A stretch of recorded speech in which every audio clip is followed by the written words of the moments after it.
Bonsoir à tous, merci de vous informer sur RTI 1 ce mardi 17 juillet.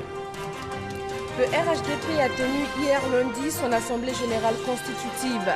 Une rencontre soldée par la désignation du président Alassane Ouattara à la tête du parti.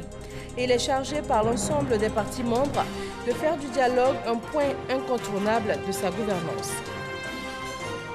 Selon l'Organisation internationale du travail, sur les 72 millions d'enfants travailleurs en Afrique subsaharienne, 85% exercent dans les filières agricoles. La 8e réunion annuelle de lutte contre le travail des enfants dans la cacaoculture s'est ouverte à Abidjan ce matin. La pression démographique et foncière a favorisé en Côte d'Ivoire une présence illégale d'habitation à proximité des zones industrielles.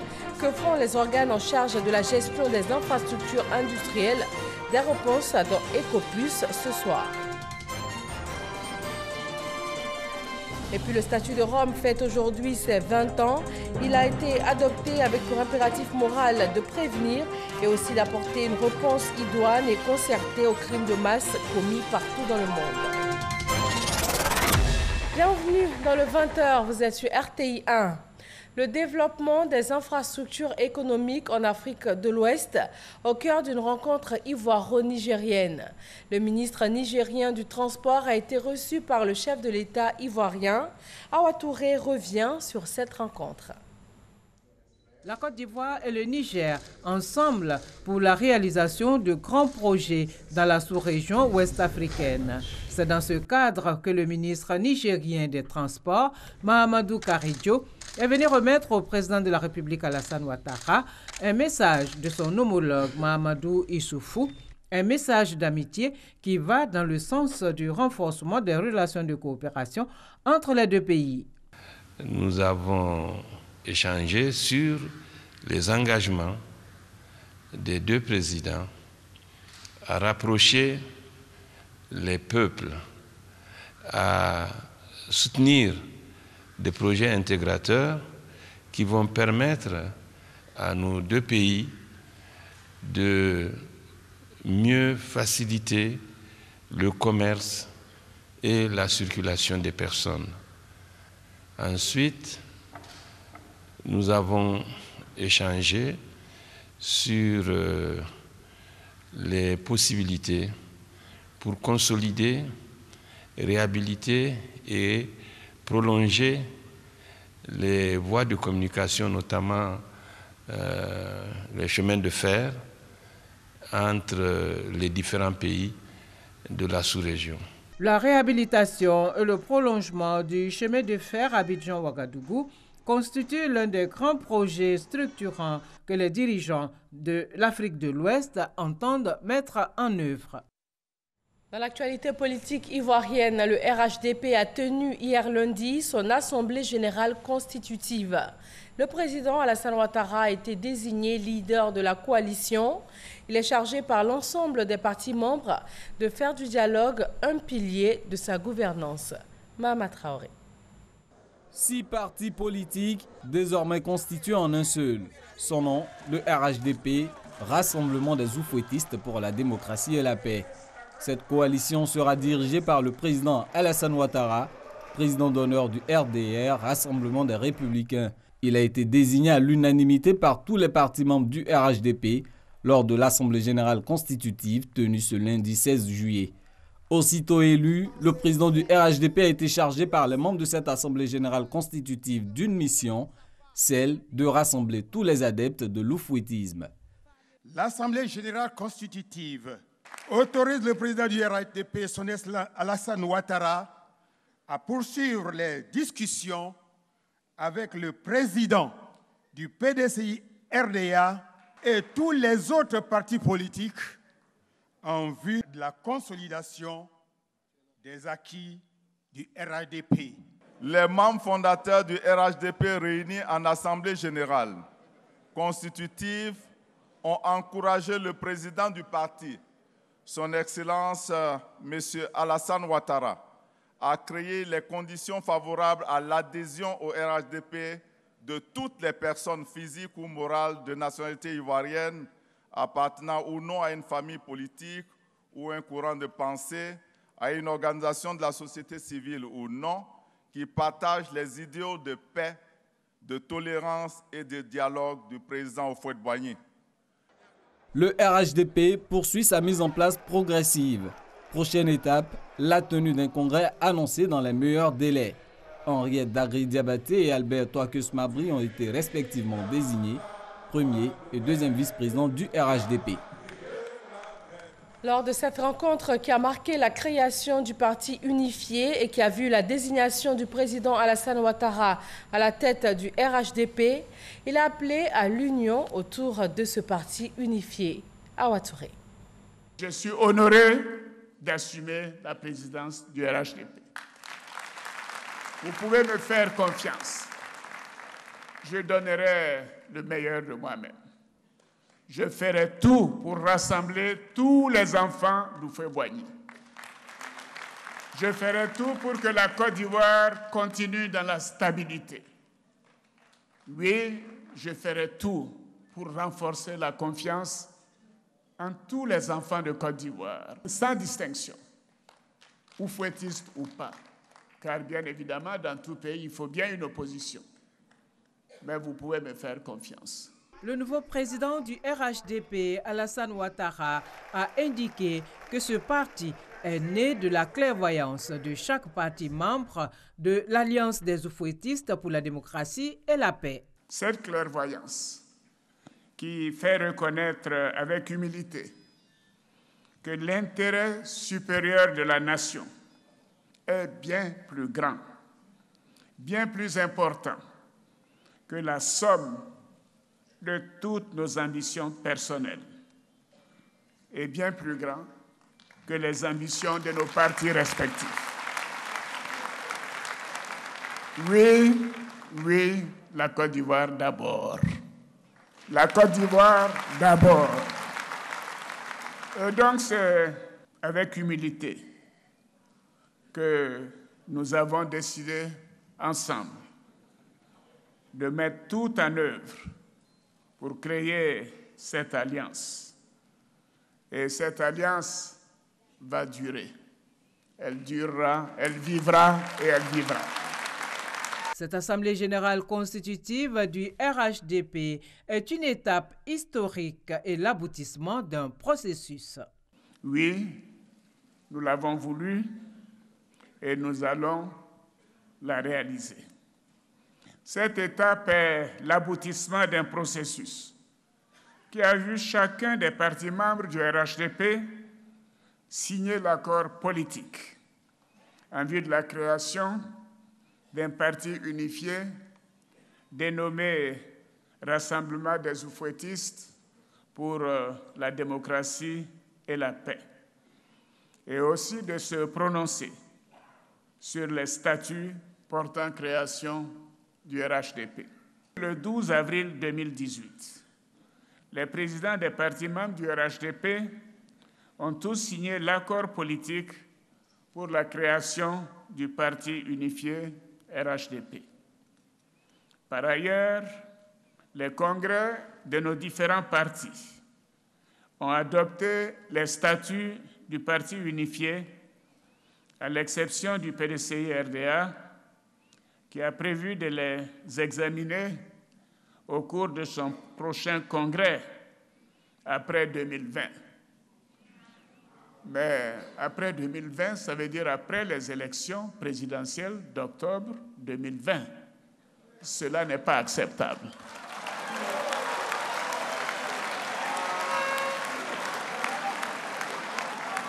Oui, cela n'est pas acceptable parce que nous voulons rester ensemble. Nous voulons cette union. Nous sommes les enfants de Félix Houphouët-Boigny. Oui, nous devons rester ensemble. Et nous devons préparer ensemble les élections présidentielles de 2020. Nous ne devons pas accepter de nous laisser diviser. Nous ne devons pas accepter. Mon aîné, le président Bédié et moi, nous savons ce qu'a coûté à la Côte d'Ivoire nos incompréhensions du passé. Cela ne doit plus se reproduire. Et je voudrais dire combien je suis impressionné par mon jeune frère Adjoumani. Oui, un vrai oufouettiste. J'ai suivi attentivement toutes ses déclarations. Adjoumani ne veut pas casser le PDCI RDA. Et je ne souhaite pas et je ne veux pas que le PDCI RDA soit cassé en bloc pour venir au RHDP. La place du PDCI RDA, c'est au RHDP et nous attendons le président Bédié qu'il valide le statut pour le parti unifié de RHDP comme mandat le lui a été donné par le bureau politique. Pour le président Alassane Ouattara, le Rassemblement des oufouettistes pour la démocratie et la paix est une alliance forte. Ensemble, nous avons conquis le pouvoir d'État en 2010, nous l'avons renouvelé en 2015 et nous allons le gagner en 2020. Ensemble, nous avons une écrasante majorité à l'Assemblée nationale et au Sénat. Et ceci nous a permis de mettre en œuvre notre programme pour la Côte d'Ivoire et pour les Ivoiriens. Certes, ce parcours n'a pas été un long fleuve tranquille. Nous avons connu des moments difficiles, des moments de douleur qui ont testé notre foi en cette union. C'est vrai, notre union a été mise à l'épreuve. Après notre victoire à l'élection présidentielle de 2010, notamment quand nous nous sommes retrouvés à l'hôtel du Golfe durant 4 mois et demi. Et je peux vous faire un aveu. C'est pendant cette période que le vice-président Daniel Kablan-Duncan a rédigé le manifeste pour le RHDP. Il faut que nous restions ensemble. Je demande à mon aîné, le président Henri Konan Bédié, nous devons rester ensemble comme nous l'avons fait à l'hôtel du Golfe face à la mort et au bombardement. Ce lundi 16 juillet voit donc la naissance du parti unifié RHDP.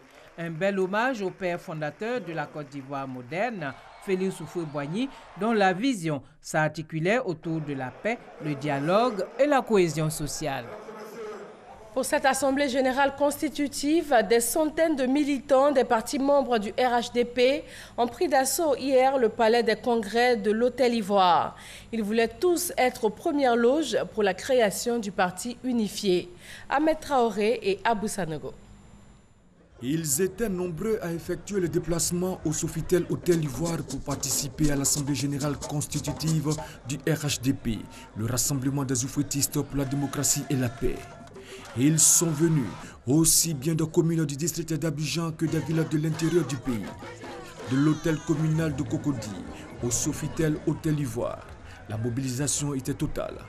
Le président du comité d'organisation d'Amabik Togo veille ici à ce que tout se déroule sans accroc. Au plan sécuritaire, la police nationale et des autres forces maintiennent l'ordre. Les contrôles aux entrées sont assurés. D'abord, on est passé de 10 000 participants à 20 000. Et vous vous rendez compte comment la mobilisation est totale. Aujourd'hui, lorsqu'on essaie d'estimer ceux qui sont là, on part facilement à 70, 75 000, voire 80 000. Parce que quitter d'ici jusqu'au carrefour Saint-Jean, eh bien, c'est bourré de monde. Difficile ailleurs d'avoir accès à la salle.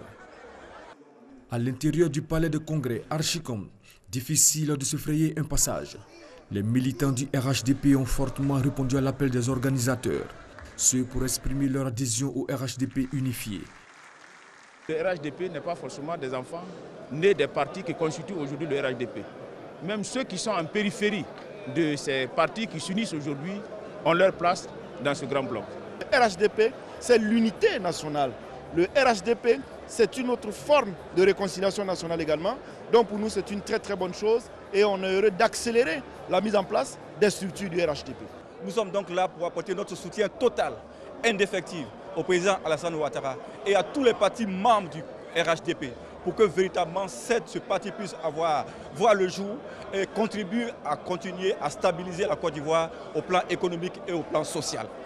Plusieurs têtes couronnées ont participé à cette Assemblée générale constitutive, de même que tous les partis politiques concernés. Dans la grande salle du palais de congrès du Sofitel Hôtel Ivoire, l'ambiance était entretenue par des artistes de renom.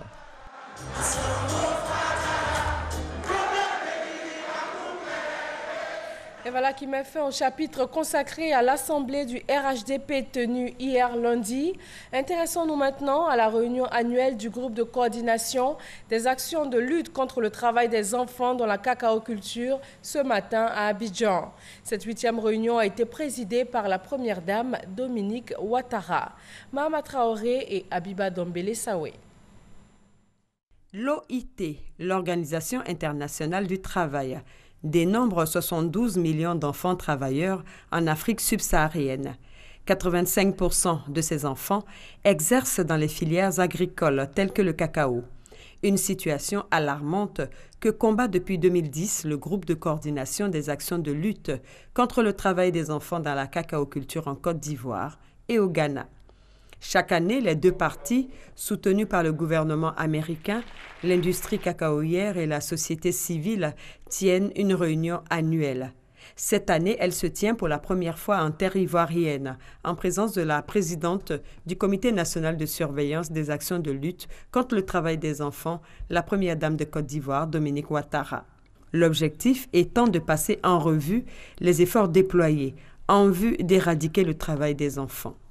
Grâce à la coordination et au suivi des actions, nous enregistrons au fil des années des progrès notables vers l'atteinte de notre objectif commun, à savoir celui de réduire de 70% les pires formes de travail des enfants dans le secteur du cacao au Ghana et à Côte d'Ivoire à l'horizon 2020. Nous, en tant que pays, le Ghana et la Côte d'Ivoire, devons être engagés. Mais nous devons tout de même, en tout cas, encourager l'industrie du cacao à acheter nos productions à des meilleurs prix. Dans cette ambition de produire du cacao et du chocolat sans nuire à l'épanouissement des enfants, la Côte d'Ivoire et le Ghana peuvent compter sur le soutien des États-Unis d'Amérique. Près de 7 milliards de francs CFA consentis par le gouvernement américain pour financer des actions de lutte. Un geste salué par la première dame de Côte d'Ivoire, Dominique Ouattara. Éliminer le travail des enfants de la chaîne de production du cacao dans nos pays n'est ni un slogan, ni une simple déclaration de principe. Il s'agit d'une réponse collective qui requiert un engagement fort et la détermination de tous les acteurs impliqués. Le double objectif recherché est tout d'abord de garantir la durabilité de notre économie cacaoyère, mais surtout de protéger nos enfants et de leur assurer un avenir meilleur.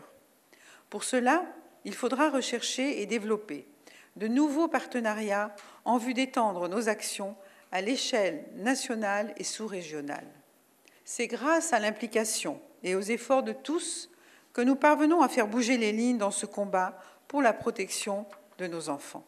Mettre fin au travail des enfants d'ici à 2025, un point clé des objectifs de développement durable. Nul doute que l'atteinte de ces objectifs sera au cœur de cette 8e réunion annuelle du groupe de coordination des actions de lutte contre le travail des enfants dans la cacaoculture. Cohabitation, zone industrielle, habitation, quelle solution de l'État ivoirien? Depuis plusieurs années, la pression démographique et foncière a favorisé une présence illégale d'habitation à proximité de ces zones, des grands espaces à l'intérieur des villes où sont autorisées les activités industrielles. Que font les organes en charge de la gestion des infrastructures industrielles? Direction la zone industrielle de Yopougon, la plus grande du pays pour EcoPlus, la page économie du mardi avec Cheikh Koné.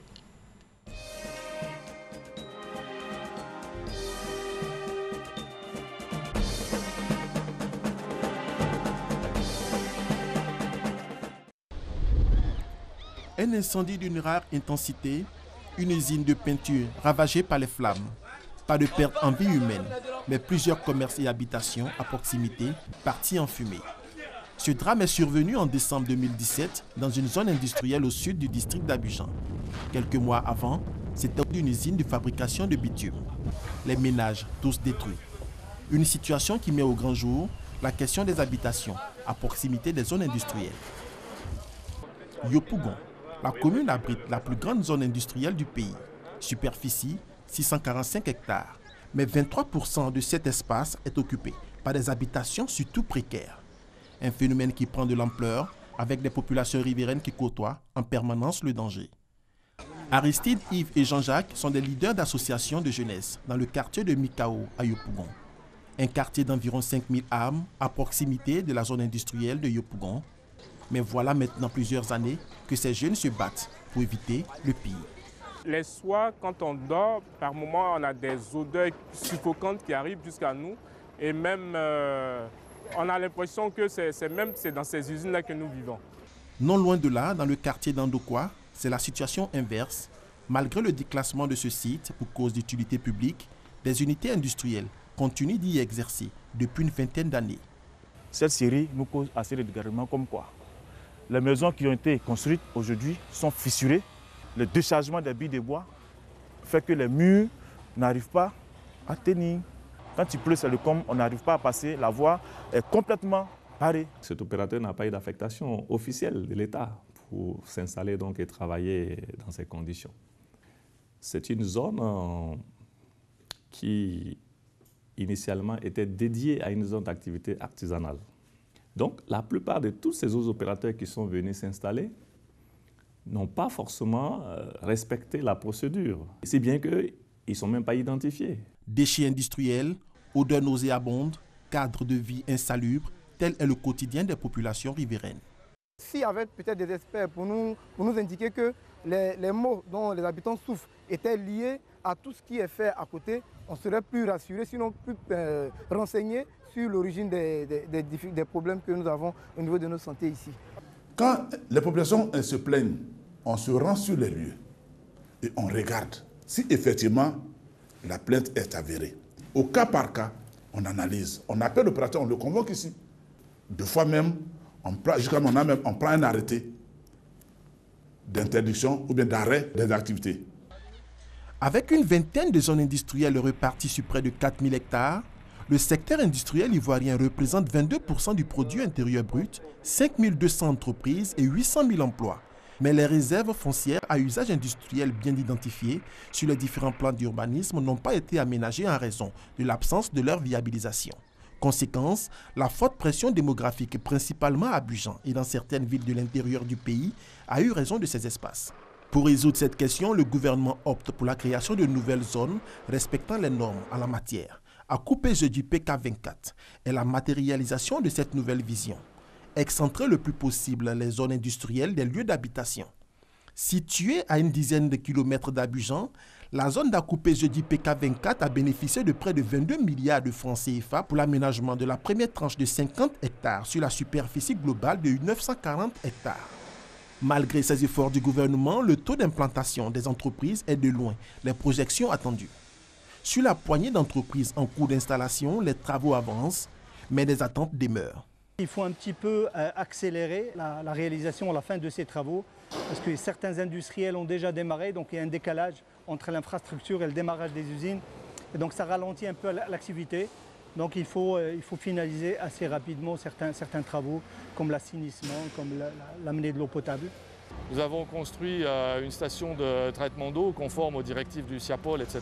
L'inquiétude, c'est de ne pas trop savoir où rejeter nos eaux polluées après les avoir traitées, sachant que le démarrage de l'activité est imminent. Des attentes que l'Agence de gestion et de développement des infrastructures industrielles AGEDI s'emploie à résoudre. Lorsque le gouvernement a identifié ce périmètre, les ministères qui ont des services donc, qui sont complémentaires de la mise en œuvre de cette zone ont entamé également différents projets afin de rendre donc la zone opérationnelle. Depuis sa création en 2013, l'AGEDI multiplie les stratégies pour doter la Côte d'Ivoire de zones industrielles modernes. La réhabilitation des zones existantes, comme celle de Yopougon qui a coûté 24 milliards de francs CFA, les études pour les zones de Vridi et Koumassi en cours, L'opération d'immatriculation et d'identification, lancée en janvier dernier avec pour cible plus de 1000 unités industrielles, sont la preuve d'un engagement. Un grand pas a été fait et la nouvelle zone qui est en construction, l'intérieur qui est en train également de connaître les différents projets, on peut dire que nous sommes lancés vraiment sur la bonne voie. Et il faut maintenir le cap et dans quelques années, on peut dire qu'on verra des zones modernes, des zones industrielles modernes qui vont rien envier à ce que nous découvrons également dans les pays émergents. Les zones industrielles sont un indicateur efficace en matière de création d'emplois et de stabilisation de la démographie en milieu urbain. Leur rôle dans le développement du tissu industriel n'est plus à démontrer. En la matière, l'exemple ivoirien fait cas d'école dans la sous-région. Les zones industrielles doivent être loin des habitations, les matières nucléaires également. Une vingtaine de pays africains sont réunis à Abidjan pour partager leurs expériences sur la protection des matières nucléaires. Ces matières sensibles sont utilisées dans l'agriculture, le transport ou encore la médecine, entre autres. L'Agence internationale de l'énergie atomique exhorte les États africains à ratifier l'amendement sur ces composés radioactifs. Le statut de Rome totalise aujourd'hui 20 ans, une date anniversaire qui coïncide avec la journée internationale de la justice pénale internationale. Il y a 20 ans que le statut de Rome a été adopté, avec pour impératif moral d'apporter une réponse idoine et concertée aux crimes de masse commis dans le monde. Gabriel Zani. 20 ans après l'adoption du statut de Rome instituant la CPI, la Cour pénale internationale, et 16 ans après son entrée en vigueur en 2002, beaucoup d'avancées, mais nombreux sont les défis à relever. À la célébration de cet anniversaire de l'adoption du statut de Rome, l'heure est au bilan.